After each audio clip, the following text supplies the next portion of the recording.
Ahí están las banderas de Nicaragua, Ecuador, Colombia, República Dominicana, Colombia, Argentina, Nicaragua, Perú, Venezuela. Señoras y señores, estamos comenzando el servicio. Mira qué lindo, mira cuántas banderas de mi país. Arranca ese aplauso en vivo, transmitiendo para todo el mundo. ¡Pero qué lindo! Se los ve felices. ¡Cuántas banderas! Nicaragua, ya lo dije, se ha vuelto esto un mundial de fútbol. Que Dios te bendiga, que Dios te guarde, que haga resplandecer su rostro sobre ti. Recién llevamos una hora cantando, alabando, viviendo esta fiesta que siempre la guardamos para los que estamos de la casa, pero ahora nos conectamos con el resto para transmitir a Asia, África, Europa, ¿qué más? América, Oceanía. Dios te bendiga, Dios te guarde y que este sea el día maravilloso que Dios arregló para preparar una cita y hablarnos como lo ha hecho aquí. ¿Estamos felices en casa, sí o no? Y en casa yo sé que también, que nos estaban esperando, así que un saludo enorme, Dios les bendiga a todos. Esta semana acabo de regresar de la bellísima Panamá. ¿Habrá algún panameño hoy aquí? No hay muchos panameños porque es tan lindo Panamá que no quieren venir para acá. Acá hay colombianos, venezolanos, argentinos, peruanos, dominicanos, salvadoreños, pero no hay panameños. Panamá es un país maravilloso. Me tocó estar parte de esta gira, que ya llevamos casi 50 y tantas ciudades, 2 años dando vuelta por el mundo, casi 38 países, 54 ciudades, y en Panamá estuvo presente la embajadora de Argentina en Panamá, a quien le mando un saludo muy especial. Estuvo también el embajador de Argentina en Jamaica, presente allí. Esa que veíamos recién era la embajadora y ese que levanta la mano es el embajador en Jamaica. Los quería mencionar porque ellos ahora están mirando desde sus respectivas embajadas en Panamá. Y después la gente que llegó desde toda parte del mundo, porque no solo en Panamá, venían de Costa Rica, bueno, no sé si todas partes del mundo, pero alrededor, al menos el Caribe. Y teníamos un sold out ya hace casi 4 meses atrás. Así que debimos haber hecho más funciones, pero podía llegar a peligrar mi llegada aquí el día domingo. Entonces siempre que eso sucede no lo hacemos, pero fue maravilloso todo lo que vivimos en esta bellísima ciudad. Y como ellos se conectan al streaming y esperan las imágenes y lo que pasó, siempre que vengo de un viaje yo te cuento, especialmente porque sé que vosotros siempre estáis orando, diría un español, por la salud, por los aviones, por los viajes, por las salidas, por las llegadas. Fue algo realmente maravilloso y 2 horas 20 donde literalmente el Espíritu Santo nos traspasó, nos habló. Vi tantas lágrimas, tantas risas. Es maravilloso. Todavía nos quedan algunas ciudades, nos quedan ahora pronto, la primera semana de septiembre, 4 ciudades más de México, pero Panamá fue realmente una bendición. Y como ya te quiero transmitir lo que creo Dios me dijo que te diga, y unas imágenes valen más que 1000 palabras, pequeños vídeos, creo que no duran ni 1 minuto y medio, 2 minutos, de lo que pasaba en Panamá. Mira. Gracias, Panamá. A todos los panameños.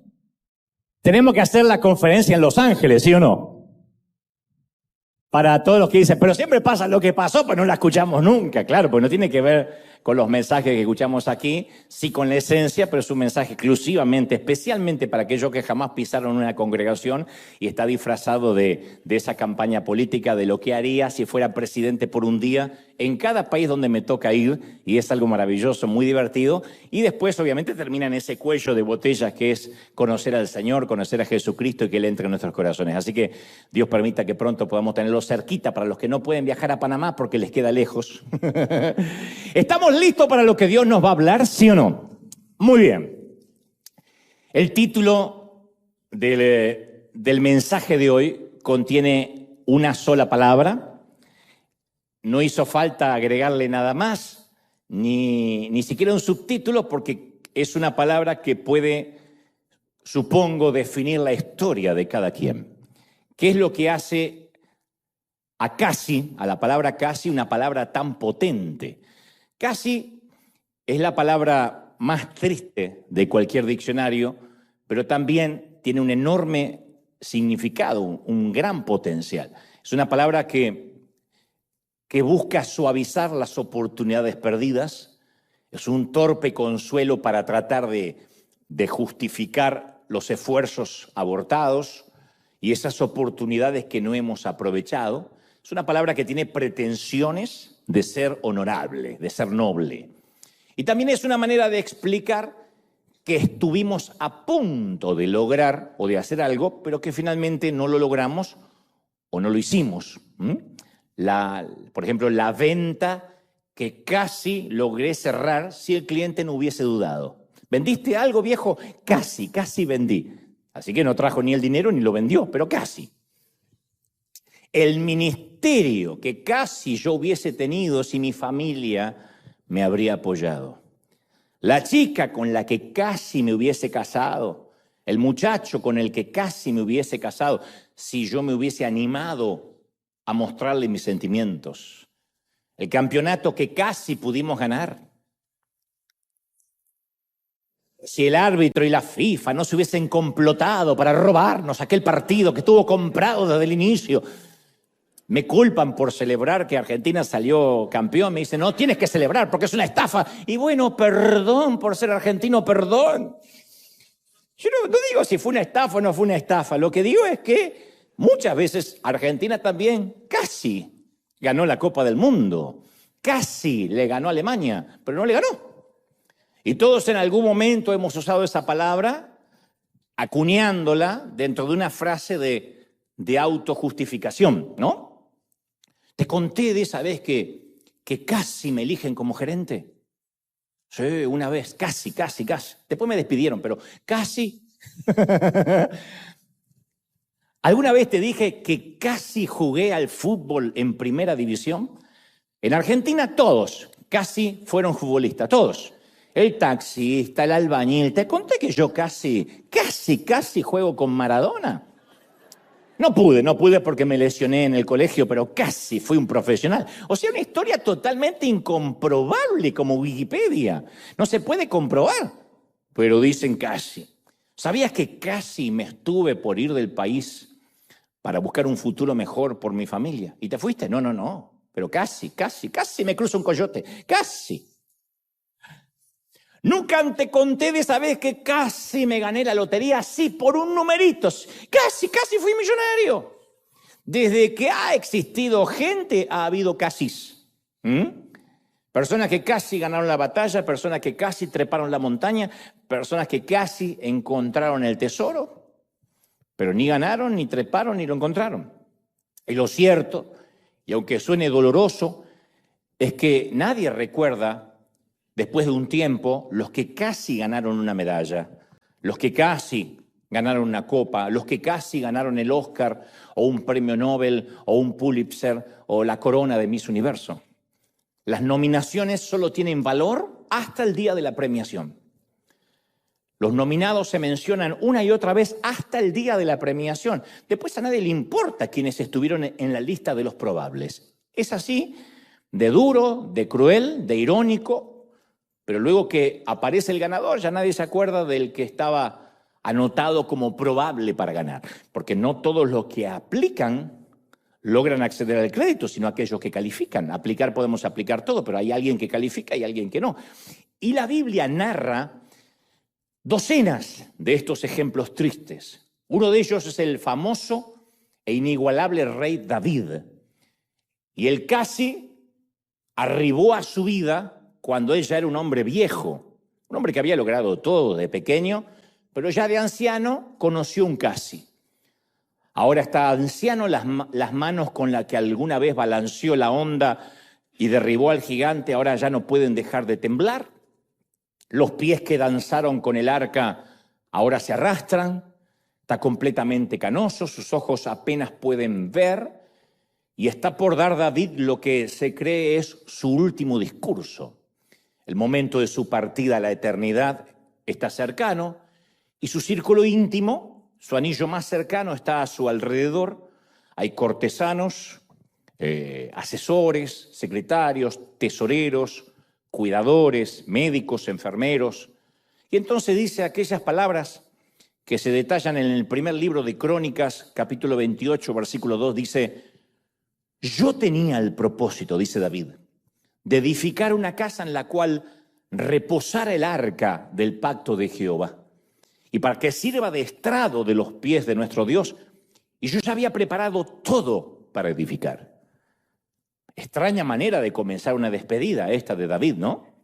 David menciona no todo lo que sí logró, que fue, caramba, que fue mucho, sino aquello que quiso hacer y no pudo. En la vejez, Dios no le permitió hacer. David quería construir un templo, una casa para el arca.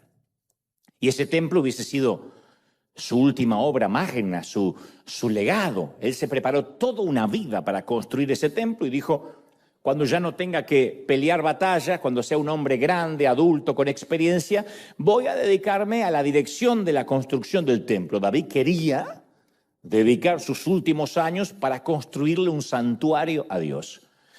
Preparativos listos, arquitectos elegidos, constructores seleccionados, anteproyectos, proyectos, planos, dibujos, números, bosquejos, las columnas del templo bosquejadas, decoración ya elegida, buenas intenciones, muchos preparativos, pero no hubo templo. ¿Por qué razón? Si estaban todos los recursos a la mano. Bueno, Primera de Crónicas 22:3 se relata, además David juntó mucho hierro para los clavos y las bisagras de las puertas, y juntó bronce en abundancia.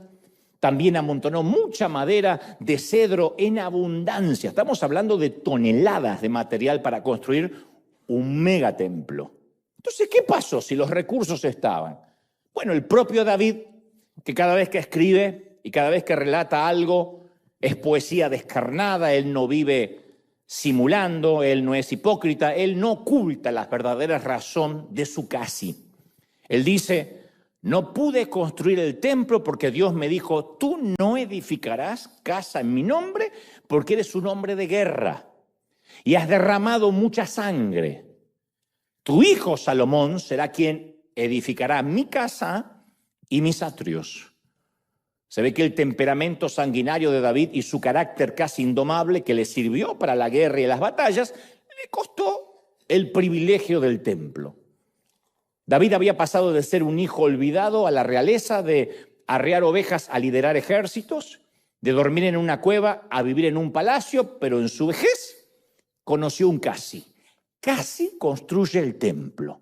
Solo que Dios no se lo permitió, y esta sería la última gran frustración del rey David. Todo lo que se preparó para toda una vida, en el final casi lo logra, pero no lo logró. Los libros de historias y las crónicas relatan de que David no construyó el templo. La palabra casi es muy parecida al adverbio de cantidad cuando decimos por poco, por poquito, que es muy usado para a veces mostrar la frustración de no haber alcanzado algo o también para explicar la satisfacción de que algo malo no pasó. ¡Ay, por poquito! Por poco no tuve un accidente, decimos, ¿no? ¡Qué bueno que no tuviste un accidente! Por poco casi me agarra la migra. ¡Qué bueno que no te la agarró! Por poco mi suegra se quedó a vivir en casa. ¡Aleluya! Esos por poco son valorados, ¿no? Hay otro ejemplo, antes de meterme de lleno en lo que Dios quiere decirnos, otro ejemplo de otro casi, de otro por poco. Esta vez no es David, es otro rey, se llama Agripa. Entonces, Herodes Agripa era un diplomático que a través de la amistad con la familia imperial romana obtuvo el reino de su abuelo, Herodes I, Herodes el Grande. Y Agripa era experto en asuntos políticos, en asuntos judíos, era una suerte de diplomático, y el apóstol Pablo, dice las Escrituras, fue llevado ante él para declarar ante el juzgado de Agripa. Entonces Pablo, para hacer la historia corta, relata su testimonio ante Agripa, habla sin pelos en la lengua, bien al estilo Pablo, y es entonces cuando Agripa, al final del discurso del apóstol, menciona aquella histórica frase que figura en Hechos 26-28. Pablo, por poco me persuades a ser cristiano. Casi, casi. O sea, Agripa fue impresionado, conmovido, no me cabe la menor duda, quizá confrontado, pero no fue cristiano por poco, por poquito. En otras palabras, otro que tuvo casi un encuentro con Cristo, casi. ¿Vieron cuando alguien dice, tú eres cristiano? No, pero casi, soy primo, no soy hermano, pero soy primo? Casi. por poco es una cantidad incompleta. En las matemáticas divinas esa cantidad no cuenta. No basta estar cerca de la cruz y lejos de Cristo. Por poco conozco al Señor. De hecho, yo creo que el infierno está colmado de gente que por poco o casi fue salvada. Hay un montón de gente que dice, ¿en serio vengo a quemarme? Y sí, porque por poquito se va para arriba, pero por poquito se va para abajo. Por poco. Otro de los famosos casis de la Biblia, el más emblemático, es Poncio Pilato. Pilato es un patricio bajito, con ropas muy costosas, como todo petizo, agrandado, pechito de paloma, disculpen los que son de baja estatura, como todos los petizos de la Biblia, no los contemporáneos. Como todo prefecto, usa el cabello cortito, me lo imagino afeitado, prolijo, así se lucían los magistrados romanos, y especialmente los prefectos. Lo preceden 2 soldados que bajan por la escalera de piedra dentro de un inmenso patio hecho con mosaicos de roca. El pequeño magistrado se sienta en su silla y le traen al acusado del día. El presunto criminal tiene los pies hinchados, llenos de barro, manos tostadas, nudillos protuberantes. Se nota que fue carpintero al menos por 3 décadas. Más que un obrero, piensa Pilato, más que un sedicioso, más que un disidente, este es un obrero, parece alguien común. Tiene un ojo negro y cerrado con moretones por la hinchazón de la tortura. El otro ojo mira al suelo. El labio inferior del acusado está partido, sangrando, los cabellos llenos de sangre pegados a su frente. Es obvio que antes de traer al acusado ante el procurador, le propiciaron una muy buena paliza. La experiencia le ha enseñado a Pilato a mantenerse alejado de las trifulcas judías, especialmente de las religiosas. Él no se mete con eso. Pero tiene que admitir que siente curiosidad. ¿Por qué este Jesús ha agitado tanto al pueblo? Si fuera por la naturaleza de los cargos que se le imputan, Pilato soltaría al hombre de inmediato, porque no hay ninguna prueba contra él, excepto el odio de quienes lo trajeron. Pero el pueblo tiene sed de sangre y están exigiendo un veredicto. Entonces el pequeño hombrecito que representa el poder del Imperio Romano dice, hey, ¿eres tú el rey de los judíos? Jesús no levanta la cabeza, pero a lo mejor alza los ojos, uno de ellos, el otro no lo puede abrir. Pilato piensa, ¿cuántos ojos desorbitados lo han mirado así, pidiendo misericordia, rogando la absolución? Pero este carpintero no ruega, este carpintero no se defiende, solo responde sin levantar la voz en un tono casi monocorde, dice, tú lo dices. Vuelvo a preguntarte, ¿eres el rey de los judíos? Y él vuelve a decir, tú lo dices. Y antes que Pilato pueda reaccionar, el grupo de líderes judíos que lo trajo hasta ahí empiezan a gritar contra el acusado. Este hombre se proclama a sí mismo el rey, debe morir. Y mientras tanto, el humilde Galileo sigue mirando al suelo. Pilato mira a los líderes judíos apiñados en el rincón opuesto al tribunal. Para los religiosos, los latigazos no son suficientes. Pilato quiere dejar ir a Jesús. De alguna forma está diciendo, dame una sola razón, Galileo, y te dejo ir. Una razón y te dejo libre. Estos locos te odian y no sé por qué, pero no encuentro nada para condenarte, así que dame una sola razón y te dejo ir. Así que trata de negociar con el pueblo, trata de entregarles a Barrabás, un delincuente, pero ellos prefieren matar a Jesús. Cree que si manda a Jesús al poste de los azotes y le dan 39 latigazos, los que lo acusan se quedarán conformes. No, ellos quieren que Jesús vaya al Gólgota. Pilato declara que no encuentra ningún crimen en este hombre, pero ellos lo acusan de violar la ley, de oponerse al César. Así que Pilato casi lleva a cabo lo que hubiese sido el más grande acto de misericordia de toda la historia mundial. Casi. Él casi puso en libertad al Hijo de Dios. Claro, teológicamente alguien puede decir, pero eso hubiese impedido el plan divino. Ok, pero vamos a centrarnos en Pilato. Él casi pudo haberlo liberado. Él tenía el poder. Él tenía la decisión. Él usaba el anillo con el que se sellaban las órdenes. El anillo de Pilato tipificaba que el César lo endosaba. Y Lucas 23:22 dice, Pilato les dijo por tercera vez, ¿qué mal ha hecho este hombre? No encuentro en él ningún delito que merezca la muerte. Así que lo castigaré y lo soltaré. Y en esta historia uno puede empezar a visualizar las razones por las que a veces se dan los tristes casi, como el caso de David, el caso de Agripa y este caso, el de Pilato. Dice la palabra que los religiosos daban grandes voces, gritaban, pidiendo que Jesús fuese crucificado. Y las voces de ellos, dice la palabra, prevalecieron, taparon todos los razonamientos. Prevalecieron por encima de las demás. Hubo varias voces que Pilato pudo haber oído. Él pudo haber oído la voz de Jesús. Lo tuvo enfrente 3 veces a ese nazareno.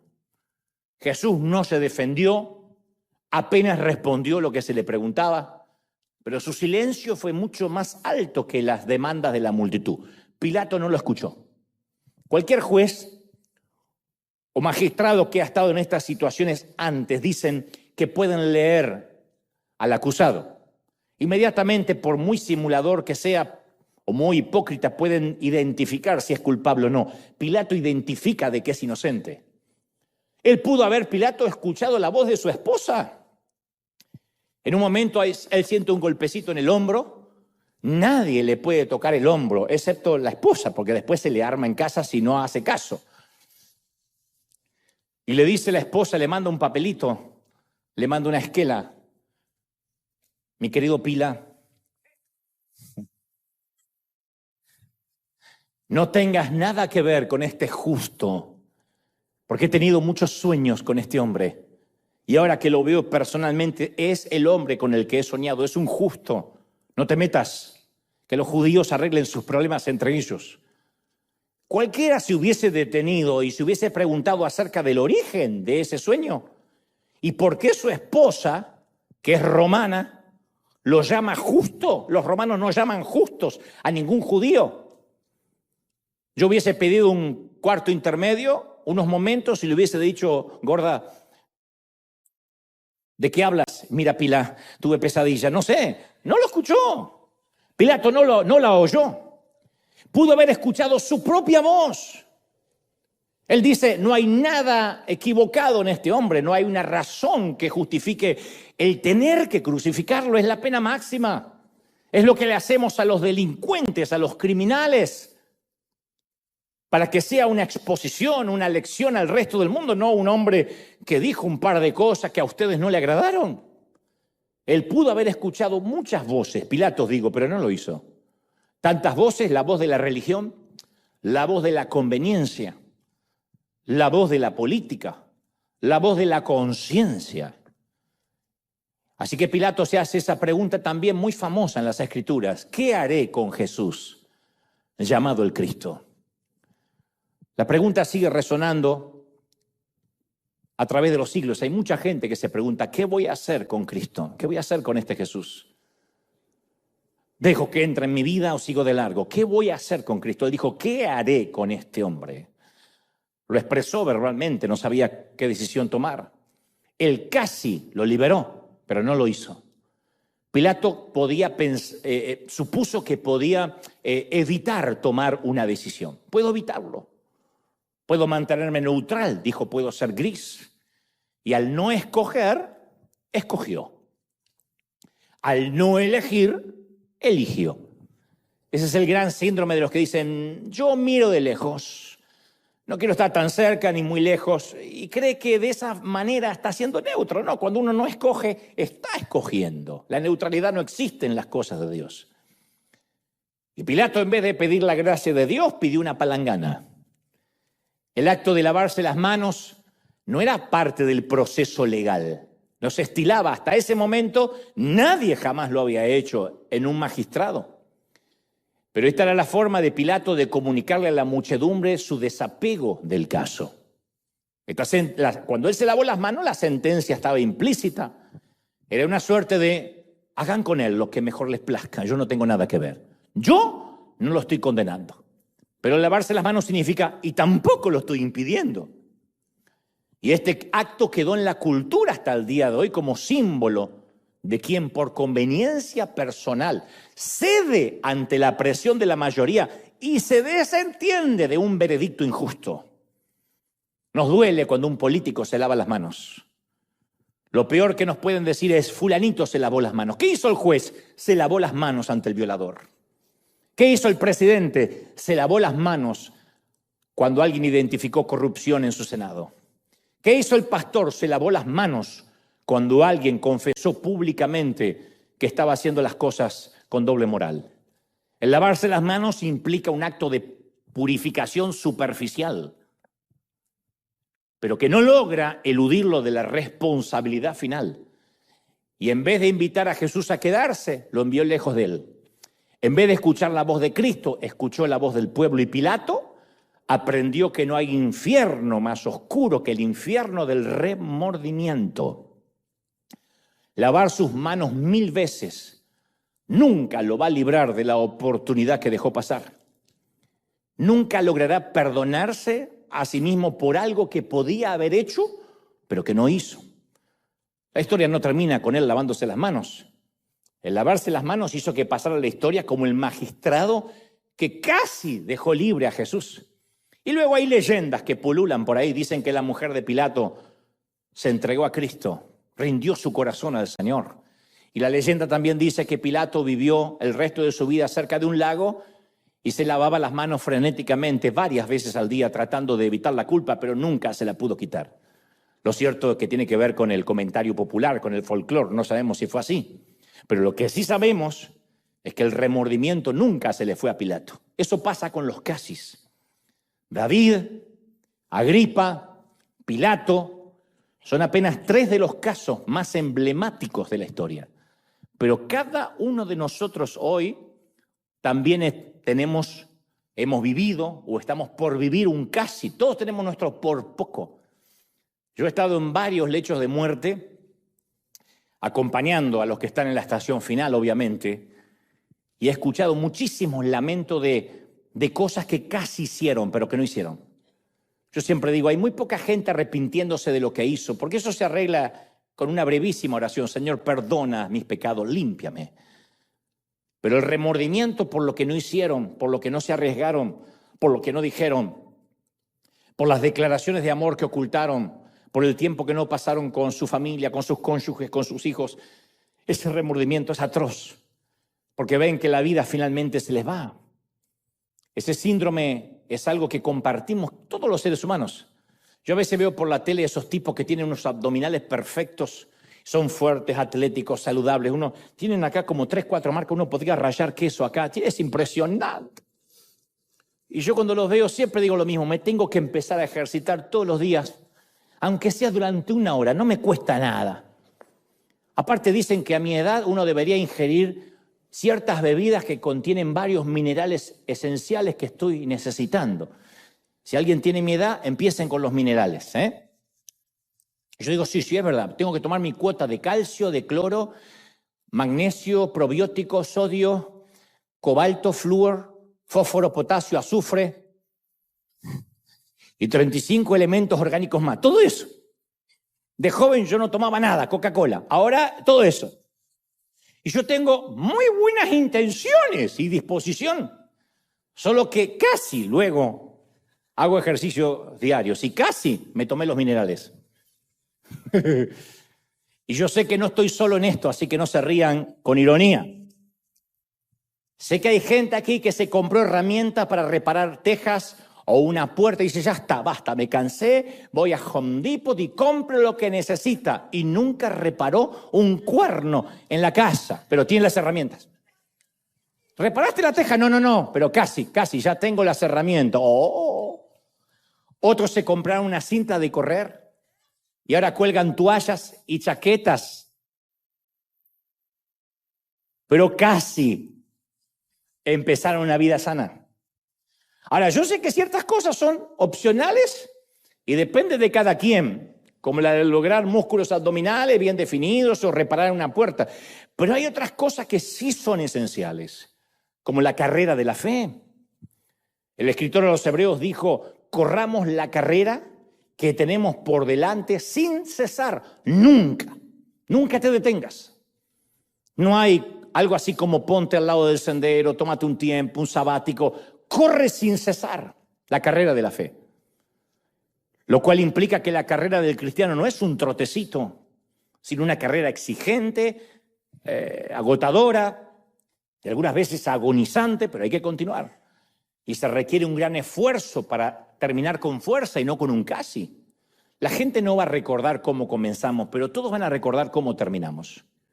Yo lo he visto en boxeadores, en grandes actores del universo de Hollywood que hacen una película de más que es un fracaso y la gente los recuerda por eso. Así de injustos somos.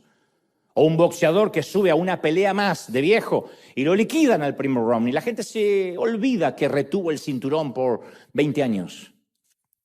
Porque lo último que hacemos, ese casi, es lo que nos marca. Y yo he visto a muchos quedarse a mitad del camino, casi llegando a la meta. Y solía haber un tiempo que mantenían el paso, corrían, pero no pensaron, nunca calcularon, que la carrera sería tan agotadora. Quizás se desanimaron cuando tropezaron, porque los tropiezos son parte de correr.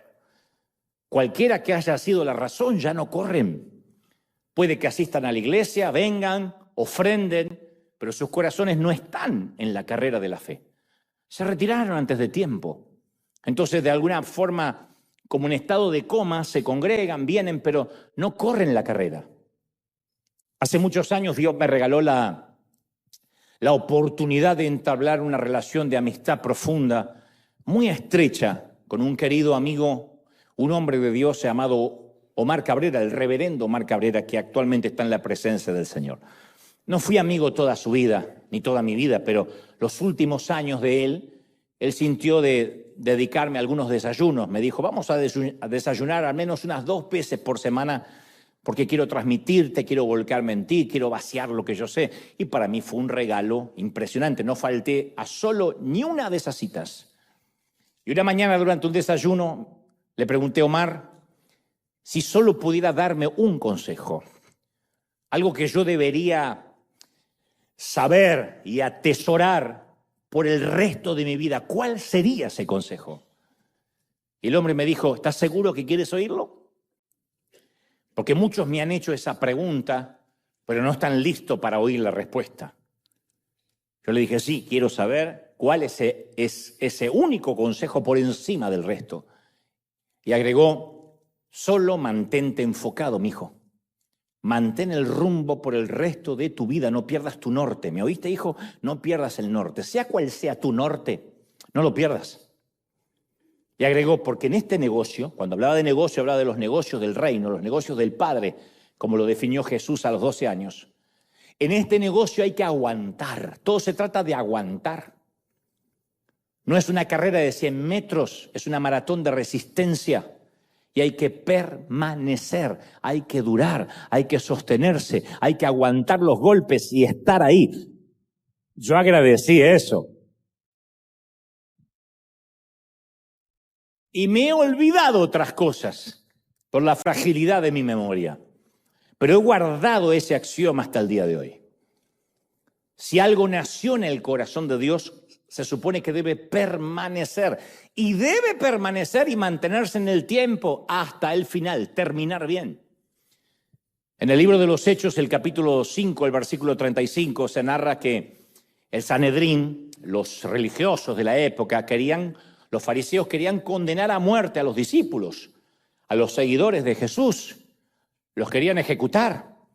Y entonces se para en el medio de la corte del magistrado un tal Gamaliel, doctor de la ley, un tipo muy respetado, y presenta una magnífica interpelación que a mí me ha salvado la vida cada vez que recuerdo estas palabras. No son las más conocidas, no aparecen en las calcomanías, ni se usan como pegatinas en los automóviles y en las neveras, pero caramba que estas palabras a mí me han salvado la vida más de una vez. Gamaliel dijo, hombres de Israel, Les habla, insisto, a todos los que quieren condenar a los discípulos. Piensen 2 veces lo que están a punto de hacer con estos hombres. Y luego da una explicación, dice, hace algún tiempo, ustedes saben que surgió un tal Teudas, que se jactaba de ser el Mesías. ¿Se acuerdan de Teudas? Oh, dijeron todos, sí. Se le unieron como 400 hombres. Él decía, Teudas, que era el Cristo. Pero lo mataron. Y que yo sepa, no resucitó. Ahí está el cuerpo. Y todos los seguidores se dispersaron y ahí se acabó todo. Después surgió un tal Judas el Galileo, ¿se acuerdan? Oh, sí, en los días del censo. Y logró también que un grupete lo siguiera. Porque como decía mi mamá, esto no lo dijo Gamaliel, sino mi mamá, para cada roto hay un descosido. Bueno, y a este Judas, dice Gamaliel, también lo mataron. Y todos sus secuaces se dispersaron. Ajá. Bueno, en este caso, les aconsejo, varones de Israel, que dejen a estos hombres en paz. Caerán por su propio peso si tienen que caerse, suéltenlos. Si lo que se proponen y hacen es de origen humano, va a fracasar. Van a quedar en un casi. Pero si es de Dios, no lo van a poder detener y no sea que se encuentren luchando contra Dios. Cuando dijo eso, les corrió un frío a todos por la espalda que empezó acá y terminó donde culmina el nombre digno de la espalda. Y soltaron a los hombres. El razonamiento es sencillo. Lo que es humano termina en un casi. David intentando construir el templo, Agripa diciendo, por poco me persuades a ser cristiano. Pilato diciendo, me lavo las manos, casi puedo liberarlo, pero no lo voy a hacer.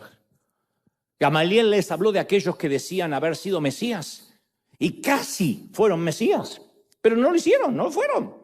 No resucitaron, no liberaron a nadie. Lo que no nace en el corazón de Dios se suele disolver como arena mojada entre los dedos. ¿A cuántos, y esto sé que lo saben los pastores que me están mirando, a cuántos hemos visto tratar de dividir iglesias? Porque esto le pasa a todos los pastores del planeta. De repente alguien mira de abajo y dijo, qué fácil es hacer esto. Me pongo un traje, suelas rojas y predico, digo 3 chistes y ya está. Algunos creen que es fácil, entonces dice, bueno, me voy a poner una iglesia y se llevan siempre adeptos, siempre la encuentra, para un roto siempre hay un descosido, siempre detrás de un loco hay otro más loco que lo sigue. Y dicen, Dios me mandó a poner un ministerio nuevo, pero este va a ser más poderoso, o más fogoso, o no sé, o más sanador, o no va a haber suegras aquí, no sé lo que prometan. Y luego quedan frustrados, estancados, olvidados. Yo recuerdo a alguien que me dijo, Dante, yo voy a ser el único que se vaya de River y voy a tener un gran éxito. Y no valió de nada que yo le explicara que cuando alguien busca el éxito es esquivo. Nunca la búsqueda del éxito puede ser el motor y menos el combustible de un llamado genuino. No nos metemos en el negocio de las almas para tener éxito. Una buena fama para con los hombres, así como el éxito bien entendido o los recursos, el dinero, nunca se buscan. Llegan solas, como la cosecha de una buena siembra de años. Cuesta 30 años hacer un éxito de la noche a la mañana. Y eso llega, dice la Biblia, te alcanzarán las bendiciones. ¿Alguien lo cree, sí o no?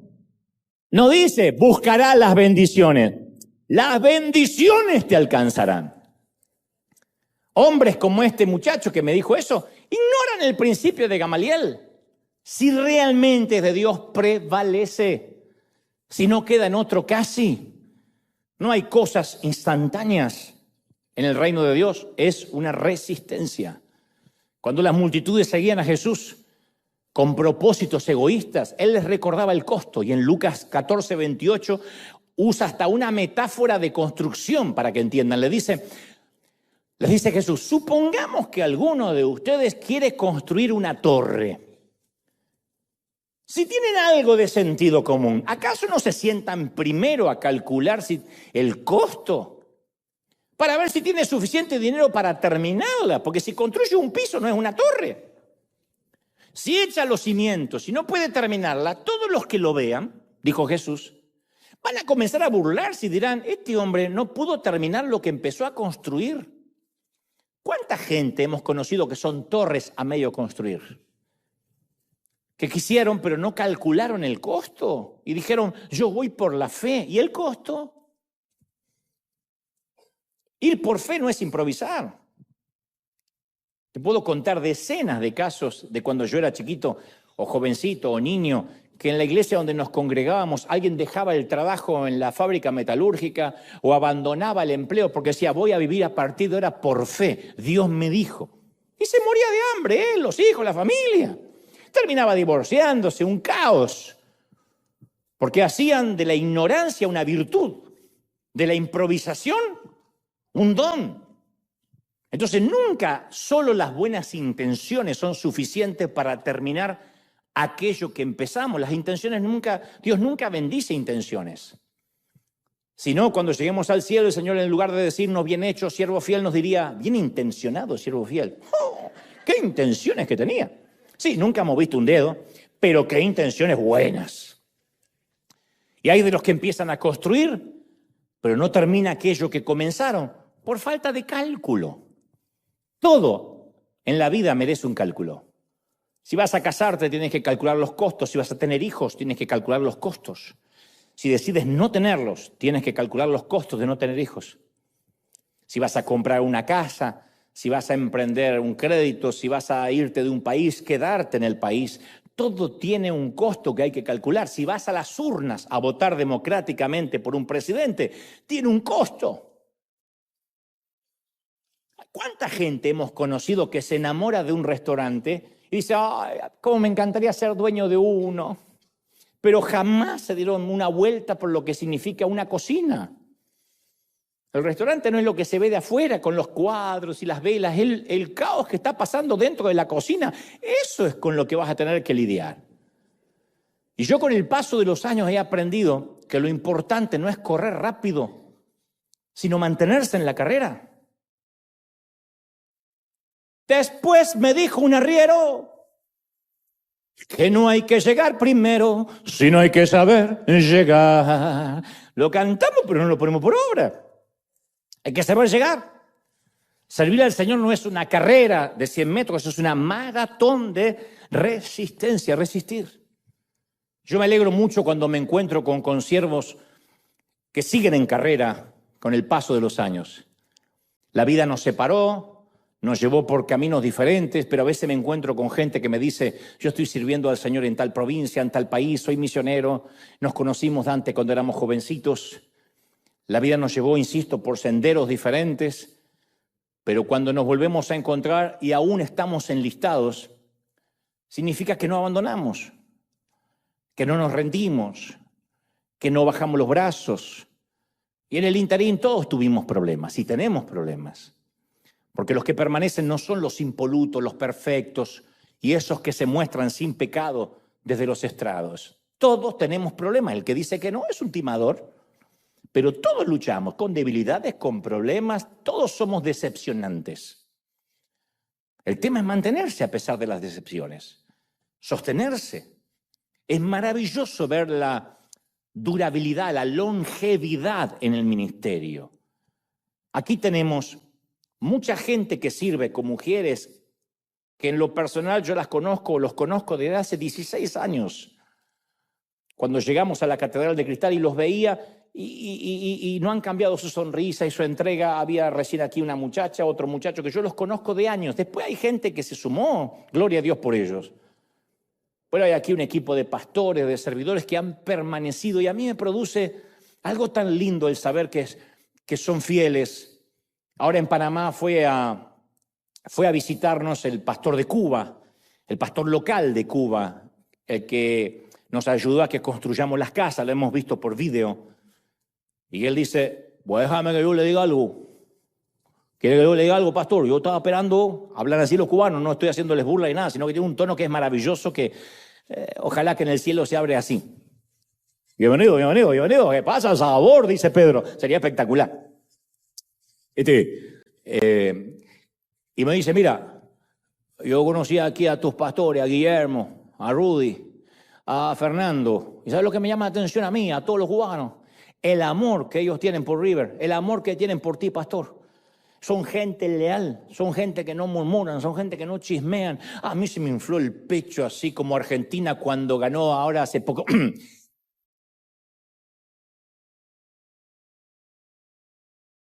Longevidad. Qué lindo, como cuando a un papá le hablan bien de un hijo. Tu hijo vino a casa y levantó los platos y dijo, ¿en qué la puedo ayudar? Y tú sabes que el condenado en casa no mueve un dedo, pero no importa. Te alegra de que en casa ajena al menos te honre, te represente bien. La inconstancia, la falta de estabilidad y permanencia en algo siempre arruina cualquier plan y nos lleva a la estación de un casi. Hay mucha gente con facilidad y ligereza excesiva, ya sea para cambiar de opinión, de pensamientos, de amigo, de iglesia, de pastor. Y yo soy de los que sostienen de que uno tiene que mutar. Yo no soy el mismo de, ¿qué digo hace 10 años? Del año pasado. No obstante, hay convicciones que no se tocan. Hay esencias que no cambian. Pero hay gente que sufren de TDA a nivel espiritual y emocional, trastorno de déficit de atención. O sea, todo lo que hacen es un ratito, un poquito y después cambian. Ante el menor problema renuncian al empleo. ¿Por qué te fuiste? No, me exigía que todos los días vaya a la misma hora.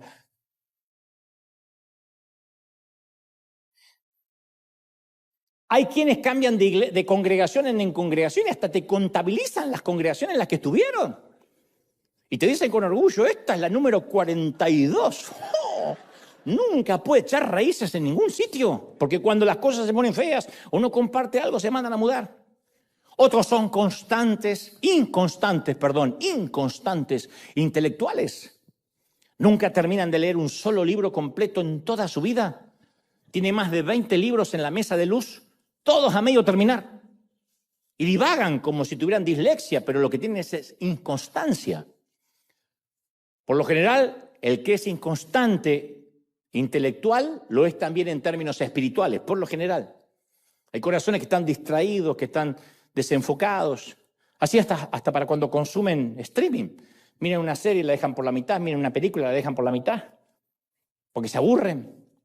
Vidas sin estrategias, vidas sin prioridad definida, erráticas. Tienen hipo espiritual crónico. Y van donde el hipo los lleve. Vivimos en una época de gente frágil, de gente inconstante, lo podemos ver.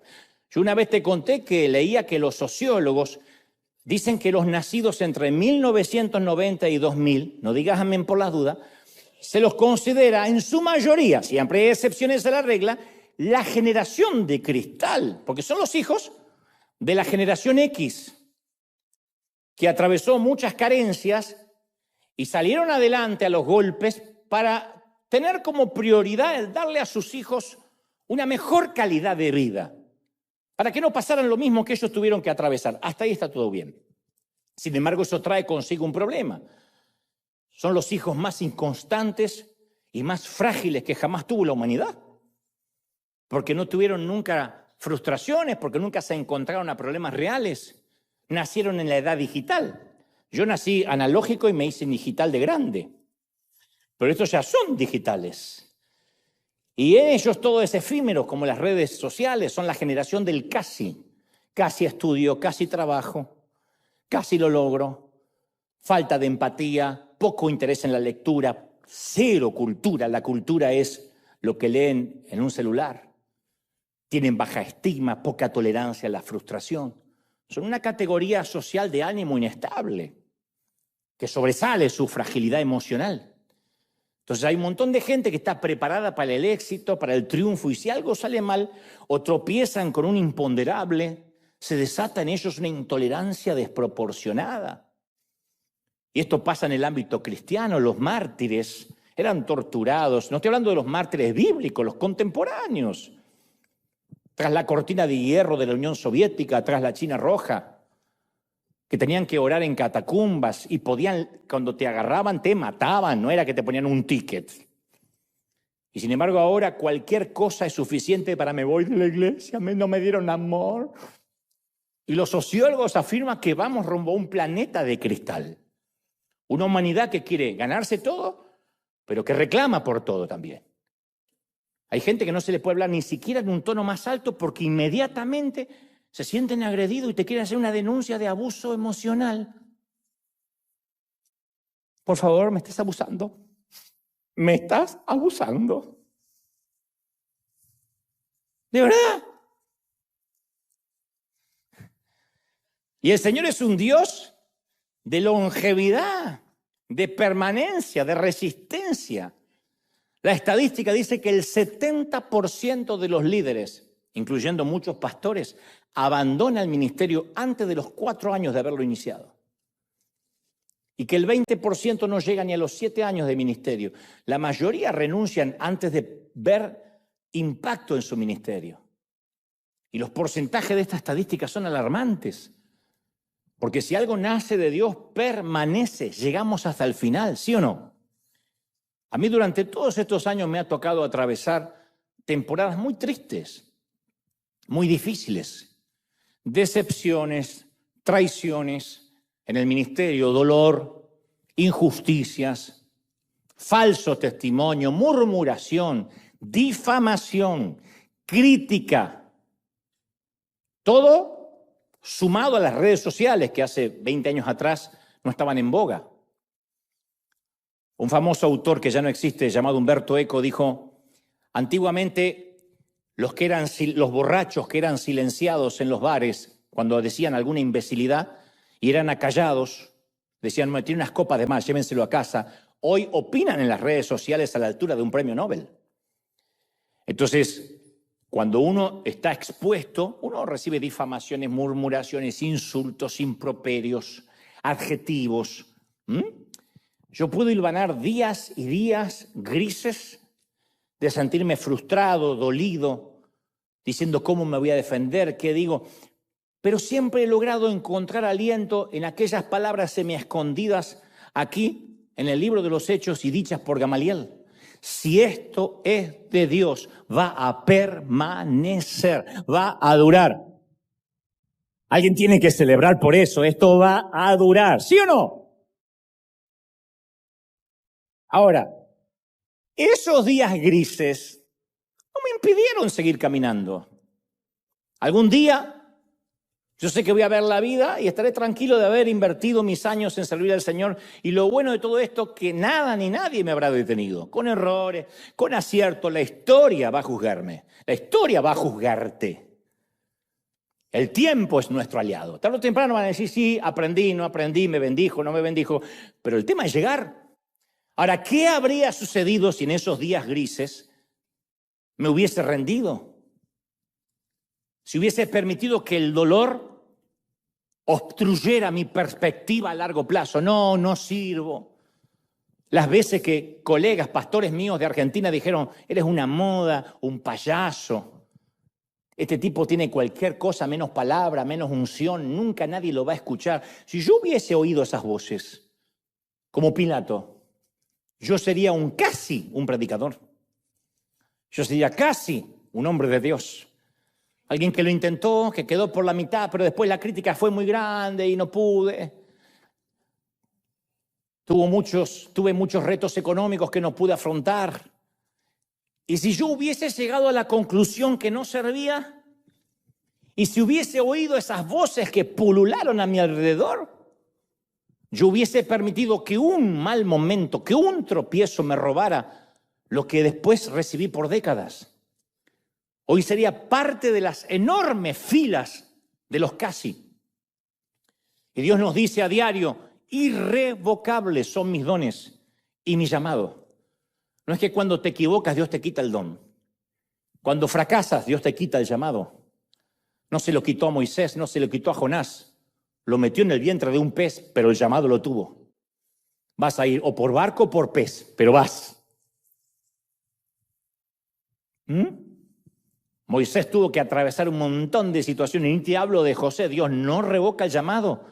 Y esto va para alguien que me está oyendo o viendo. Dios no perdió el interés en ti. Nunca, nunca, nunca, nunca. Dios va a usarte. ¿Alguien lo cree, sí o no? Dios no baja los brazos. Dios no se rinde. Dios no se da por vencido. Hay un llamado, una zarza que ardió, los dones, y eso permanece. Hagas lo que hagas. Te apartes o no te apartes, Dios se empecinó. Dice la palabra, nadie arrebata de mi mano los que son míos. Nadie. Y yo soy partidario de esos que creen que nadie los arrebata de la mano de Dios. ¿Estamos conmigo, sí o no? No sabes cómo te ama el Señor. Por eso a mí me gustan los que comprenden que tenemos un llamado a largo plazo. Y me duele cuando veo a gente talentosa que presenta una renuncia prematura o que la propia institución le hace presentar la renuncia.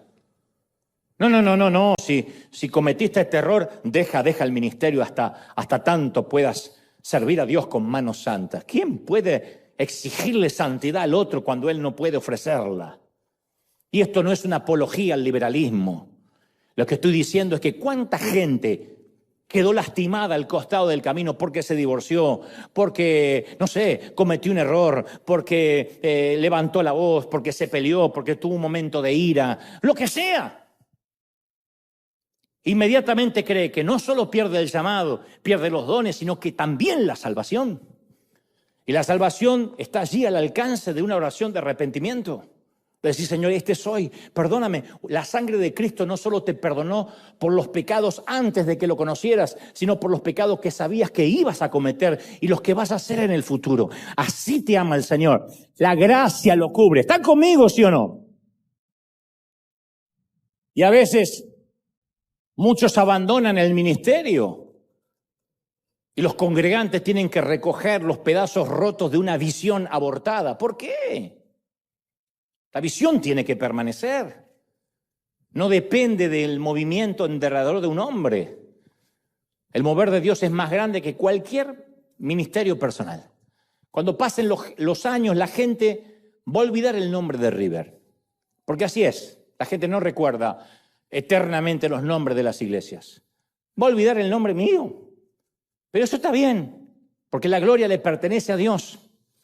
La gente olvidará a River, olvidará a Dante, olvidará a los servidores, pero nunca va a olvidar cómo Dios les cambió la vida, lo que pasó durante esta temporada. Puede que olviden la casa del pan, pero nunca van a olvidar el pan que comieron, nunca. Que cada vez que venían había pan en la casa del pan. La casa se puede olvidar, la panadería ya no está, qué sé yo, pero uno nunca olvida lo que comió. Y en una cultura en que la inestabilidad es la norma, la regla, es esencial que la gente encuentre constancia en la iglesia. Constancia. Yo siempre dije, no podemos andar saltando de visión en visión. Los líderes de River saben que esta es la misma visión que tenemos de hace años. No ha cambiado, no es que todos los domingos hay una teología novedosa, hoy vamos a hacer algo distinto. Es siempre lo mismo. Algunos se pueden aburrir, pero siempre es un enfoque en qué somos buenos. Lo hemos hablado muchas veces. Nuestro compromiso es que nunca lo sagrado se vuelva común. Y eso va a ser consistente. Y si tienes un llamado y ahora estás en un momento de debilidad y dices, yo sé que tengo dones y no los estoy usando, yo sé que tengo un llamado, pero me desvié. Lo único que tienes que hacer es, Dios mío, yo reconozco que soy un desastre, que tengo hipo, y el hipo me lleva de un sitio a otro y que estoy luchando con muchas cosas, pero te doy mi palabra que quiero morir como un gladiador, como un samurái, peleando, siempre yendo para adelante. Voy a ser como el junco de la Florida que se dobla con el viento y los huracanes, pero cuando pasa el viento se vuelve a levantar. Puedes contar conmigo hasta el último de mis días. Esa es la promesa que tenemos que hacerle al Señor. Y nos volvemos a levantar. ¿Sí o no? El Señor no te dice, ¿puedes ser perfecto el resto de tu vida? No, Él pondrá la santidad. Él pondrá con su gracia la perfección. Lo que te pide es, ¿puedes tener continuidad? ¿Puedes invertir hasta el último suspiro en servirme? Y si te toca terminar en la cama de un hospital y todavía estás consciente porque la mente sobrevivió a tu cuerpo, ¿podrías predicarle al de la cama de al lado antes de irte a la eternidad? Podrías decirle, hey, yo estoy por irme, pero ¿qué tal si tú también te preparas para irte también? Podría servirme hasta el último aliento de tu vida, ¿sí o no? Mira,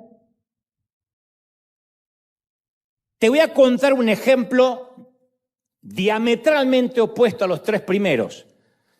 Al de David intentando construir el templo, al de Agripa y el de Pilato.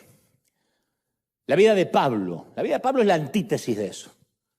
Pablo comienza su testimonio con estas palabras. Dice en Hechos 22:3, dice, yo soy judío, nacido en Tarso, pero criado en esta ciudad bajo la tutela de Gamaliel. Acá vuelve a aparecer nuestro personaje.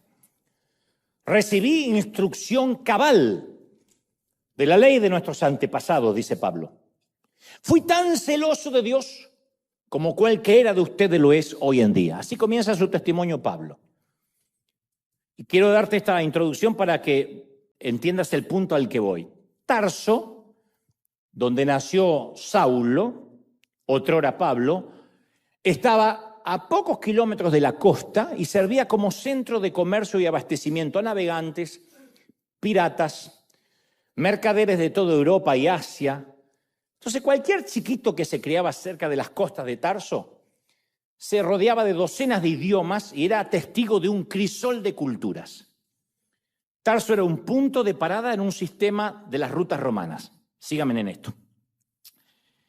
El Imperio Romano se jactaba de las carreteras. De allí viene la frase, todos los caminos conducen a Roma, cuando se pierde tu marido. Bueno, las carreteras de Roma conectaban los centros comerciales del mundo antiguo. Éfeso, Iconio, Derbe, Tarso. Tarso era un centro académico. Era como si fuera, ¿qué podría decirte hoy? Un centro académico donde están las universidades más importantes del mundo, que rivalizaba con Alejandría, con Atenas. Y Saulo aprendió la lengua franca de su época, el griego. Así que el tipo lo hablaba el griego, lo escribía y pensaba en griego, como algunos de ustedes que hablan español y piensan en inglés. Y por eso dice, aparca la troca, te llamo para atrás.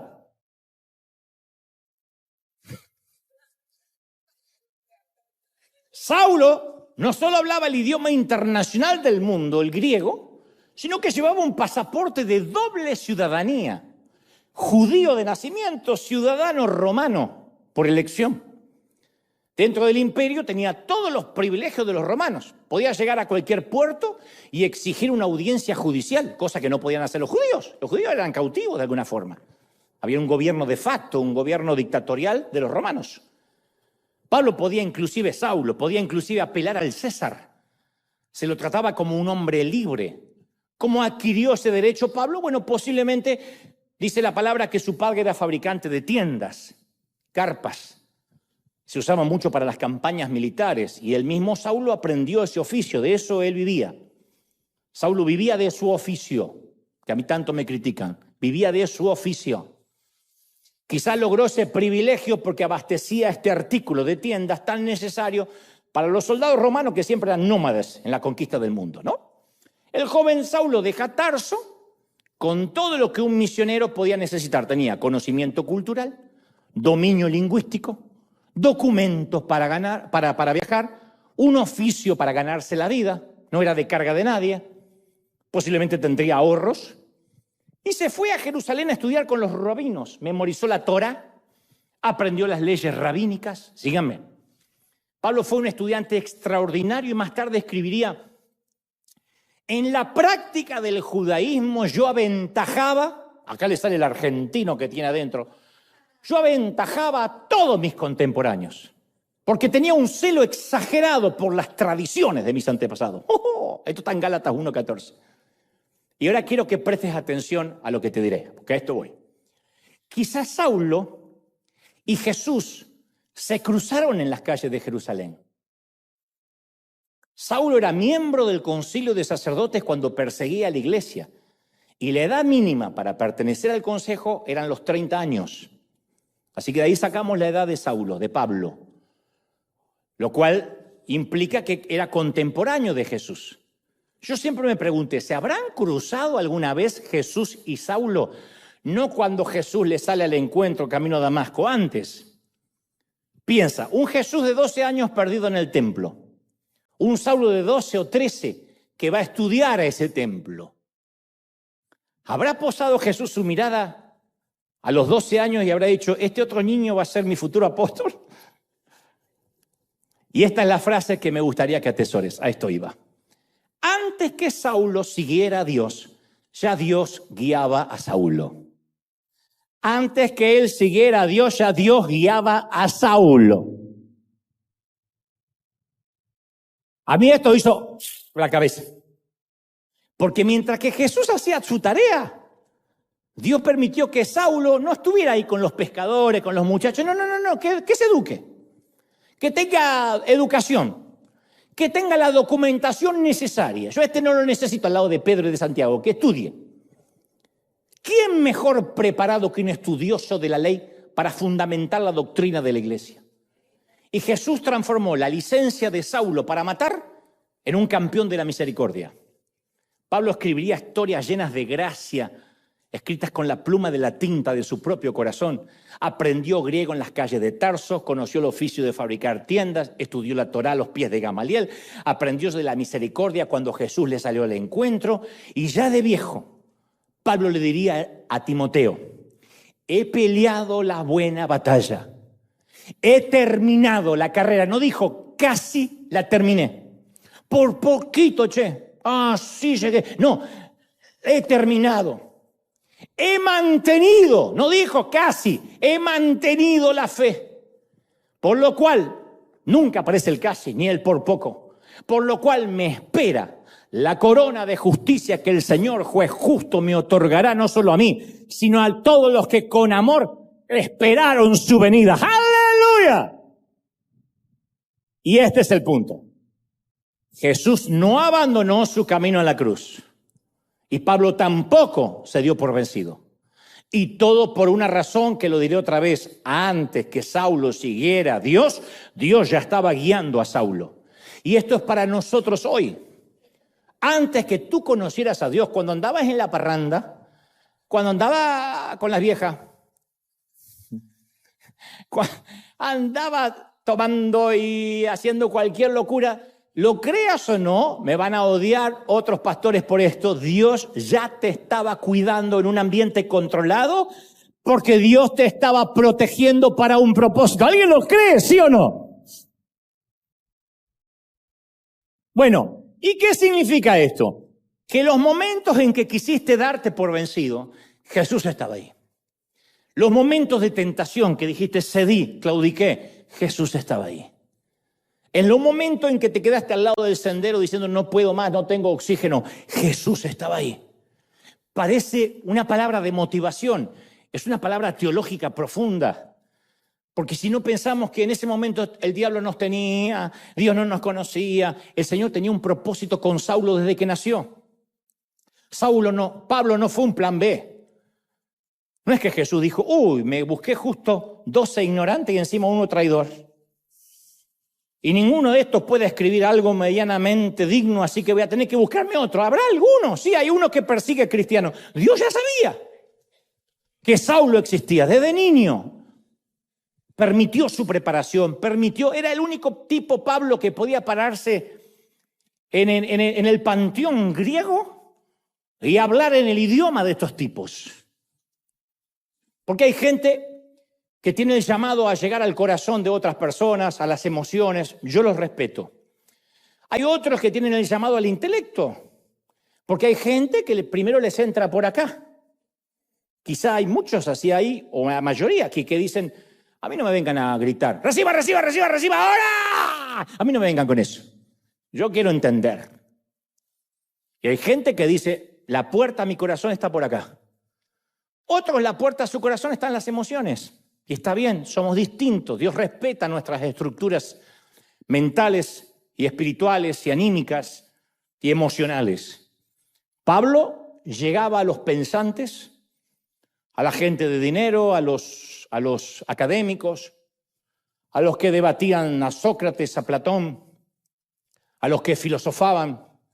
Ahí no podía ir Pedro diciendo no tengo esto, no tengo nada, pero lo que tengo te doy. Eso no estoy desacreditándolo, pero no era lo que ellos querían oír. Hubiesen dicho, esto es magia, esto es un truco. Pablo sabía cómo hablarles porque Dios lo preparó toda la vida. Y este es un mensaje para que no te rindas. Porque todas esas situaciones que te tocó atravesar en tu país, con una familia disfuncional, todos esos fallidos que has tenido durante la vida fueron permitidos por Dios para un propósito. Él nunca dejó de guiarte. Por eso no te puedes entregar. No puedes mirar hacia atrás y decir, hice un desastre. No, Dios permitió cada detalle. Los atletas dicen que cuando ya no pueden más, tienen que atravesar esa muralla de oxígeno. Una vez te lo conté. Y hay dos opciones. O te paras ahí, porque el cuerpo dice basta, o buscas un segundo aliento. Ahí es cuando empiezan a correr con el corazón y ya no corren con las piernas. Y esta palabra va para los que a veces ya no tienen fuerzas. Y el Señor me ha mostrado que están a punto de rendirse. Y piensan que quizás ya es hora de abandonar la carrera. El Señor me ha dicho que te diga, no existe el casi en tu vocabulario ni en el mío. No existe el casi. Te llamé para no abandonar. O estamos con Jesús o estamos en su contra. No hay un casi cristiano. No existen los casi llamados. No existen los casi santos. No existen los casi comprometidos. Con Jesús los casi se transforman en ciertamente. Los a veces se transforman en siempre. Los la próxima vez se transforman en esta vez, ahora. Jesús no subió a la cruz para casi morir por nosotros. Jesús no fue alguien que casi resucitó. Él lo dio todo. Y Jesús no tuvo espacio para el casi y no lo tiene hoy. Para el maestro la palabra casi es como decir nunca. Así que mi hermana, mi hermano, si en este mismo momento sientes que no puedes más, que no puedes correr más, por favor, no se te ocurra sentarte faltando tan poco para llegar a la meta.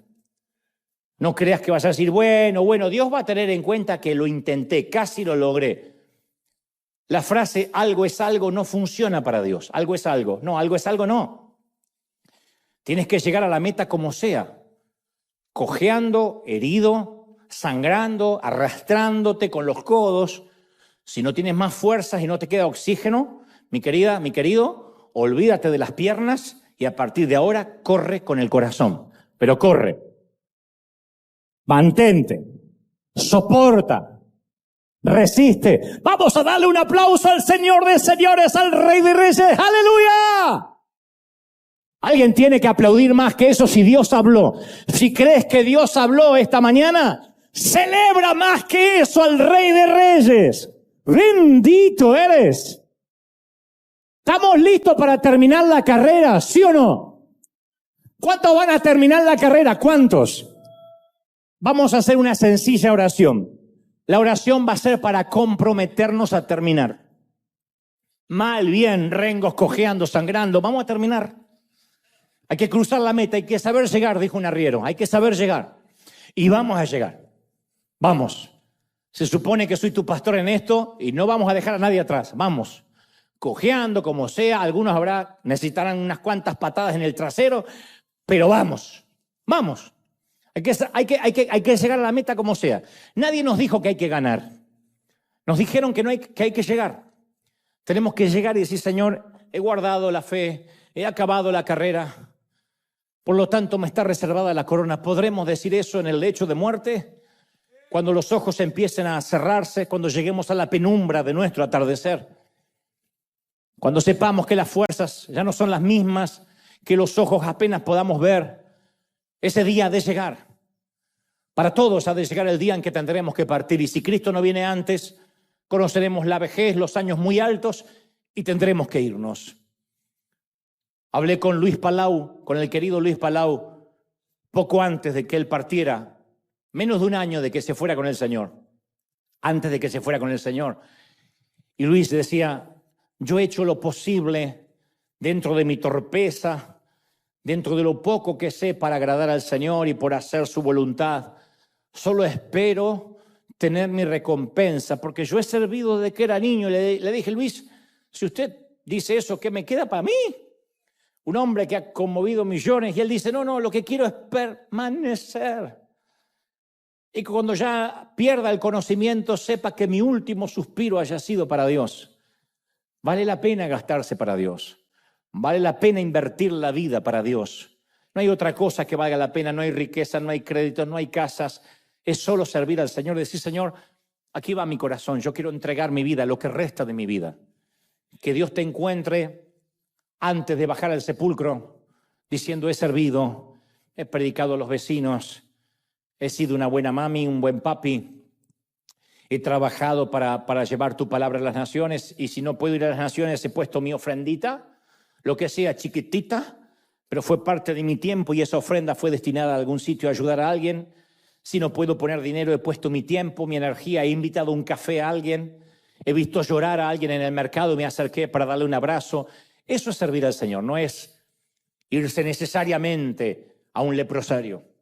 Pero sea lo que sea que Dios te haya pedido, si nunca más nos volvemos a ver aquí y la vida nos lleva por distintos senderos, me gustaría encontrarte, reencontrarme contigo en el cielo y que me digas, yo fui parte de River, yo estuve en aquella temporada, o yo visité River desde otro país, yo estuve en aquel domingo, ¿sabes? Si la vida nos lleva por diferentes caminos, llamados, senderos, lo importante es volvernos a encontrar, soldado, al final del camino. Volvernos a encontrar del otro lado del sol. Y cuando hagamos esa fila para recibir las recompensas, digamos, valió la pena, valió el esfuerzo, valió el trabajo, valió la transpiración, el sudor, el aguantar malos caracteres, el soportar temperamento de los que llegaban a la congregación a maltratar. Valió la pena, querido voluntario. Ujier, servidores, coro, los que atienden los negocios, los que están en todos los sitios, valió la pena. Los que sirven café, los que venden los libros, valió la pena. El welcome team, los muchachos que a veces le tiran los autos encima, valió la pena. Valió la pena porque cuando lleguemos al final de nuestros días y miremos por el espejo retrovisor de nuestra vida, no veremos un puñado de días caóticos que no le importan a nadie, sino que veremos una vida la cual dejó una huella, un legado, de modo que otros sepan que estuvimos aquí. Dejar un legado de manera que sepan que alguna vez pasamos por aquí. Nos van a olvidar pronto cuando nos muramos. Así es. La gente se olvida hasta de los astros del fútbol, de los próceres. La gente hará un funeral rápido y cada uno seguirá con su vida. Así de frágiles somos. La Biblia dice que somos como la neblina que aparece por la mañana y desaparece a las pocas horas. Así que cuando nos entierren, un funeral rápido y después hasta nuestros hijos seguirán su vida. Y seremos nada más un portarretrato. Seremos nada más un recuerdo. Así que todo lo que podamos dejar aquí será una huella que se borrará tarde o temprano. Pero hay una huella en la eternidad que se está escribiendo ahora. Es como un engrama celestial. ¿Qué es lo que has hecho? Bien hecho, siervo fiel. Por cuanto en lo poco me has sido fiel, sobre mucho te pondré. Alguien tiene que celebrar a Dios por eso. ¡Aleluya! ¿Lo crees? Levanta tus manos al cielo. Vamos conmigo. Padre, he transmitido, he dicho a este tu ejército, tu pueblo, lo que creo me has dicho que diga. No he agregado, no he quitado a lo que sé que es tu revelación. Aquí y en todas partes del mundo donde ven y escuchan este mensaje, los 5 continentes donde haya gente que ahora en español o en inglés está oyendo. Señor, yo te ruego que en ellos estén aferrados a ti hasta el último día de sus vidas. Y aun cuando caigan en la gracia y aun cuando tropiecen, con las rodillas raspadas, con los codos lastimados, sigan corriendo. Oro por los que le está faltando el oxígeno y han llegado a la pared. Y dicen, Señor, a veces no sé ni cómo orar. Dios me dice, aquí viene un segundo aliento. Viene un segundo oxígeno sobre ti. Para que respires, tome fuerzas y valor. Y sigas hasta la meta, no te entregues. No te rindas. No te bajes del ring, aún no suena la campana. Sigue peleando un round más. No te rindas, mami, no te rindas, papi. Hijo, no te rindas. Pastor amado, no te rindas. Evangelista, consiervo, misioneros, a los que están allí en misiones en alguna parte del mundo y han escaseado los recursos y los frutos todavía no se ven. Y la multiplicación con la que soñaste no llega. y la carrera se hace cuesta arriba y estás pensando seriamente en regresar y decir vuelvo a mi país. Creo que me equivoqué. El Señor me dice resiste. Me dice que te diga resiste. Porque si tu llamado nació en su corazón, y no me cabe duda que lo es, va a permanecer. Lo que no es de Dios se disuelve. Lo que no es de Dios desaparece. Lo que es de Él permanece. Y cuando permanece, la vida va traspasándote, van pasando los años y tú sigues sirviendo. Pasan las décadas y tú sigues sirviendo y pierdes amigos y ganas otros. Y algunos te dan la espalda y otros se suman. Algunas filas flaquean y otras se engordan. Algunos deciden acompañarte y otros se bajan de tu vagón. Hay gente que se va a bajar de tu tren y hay otros que se van a subir a la nueva temporada. Pero tú no vas a rendirte, tú vas a llegar a la estación estipulada en tu itinerario desde antes que nacieras, desde que estabas en el vientre de tu madre. Esto va para los que se acaban de convertir hace pocos años y creen que aquellos primeros sin Cristo fueron años perdidos. El Señor me dice, yo guiaba a Saulo antes de que él me conociera. Dios te guiaba aún antes de que lo conocieras. Y Él no permitió ciertos accidentes, y Él te cuidó de ciertos infortunios, y su ángel detuvo lo que el enemigo quería hacer para destruirte, porque había propósito. Y porque nada podía detener el propósito, y Él asignó un buró de ángeles. Él asignó un buffet de ángeles para darte un ambiente controlado, para que no hicieras algo de más que pudiera perjudicar el propósito. El Señor me dice, yo te he guiado antes de que tú me conocieras. Que eso te sirva para que nunca haya un casi en tu futuro. Para que no te entregues, para que no te rindas, para que no bajes los brazos, para que pelees hasta el último round. Pelea, pelea, pelea, sigue, continúa. Yo sé, mi hija, lo que te cuesta. Yo sé, hijo, lo que te cuesta, dice el Señor. He aquí no tenemos un sumo sacerdote que no entiende por lo que pasamos, sino que Él fue tentado en todo y sabe lo que pasamos. Por lo tanto, se compadece de tu vida, te entiende y conoce tus tentaciones y tus debilidades, pero Él te dice, no te rindas. La renuncia no es una opción. El bajar los brazos es una cualidad, es un lujo que tú no puedes darte. Pelea. Como samurái, como gladiador, muere en batalla, pero sea la batalla, vea la batalla, vea la línea de llegada. Corre, corre, corre, corre, arrástrate, sigue, continúa, no te entregues. Padre, gracias por esta mañana, tarde o noche. Gracias por las fuerzas que les estás dando a cada quien, por el segundo oxígeno que llega a los corazones de la gente. Me vacío en ellos. Dales una doble porción de tu espíritu.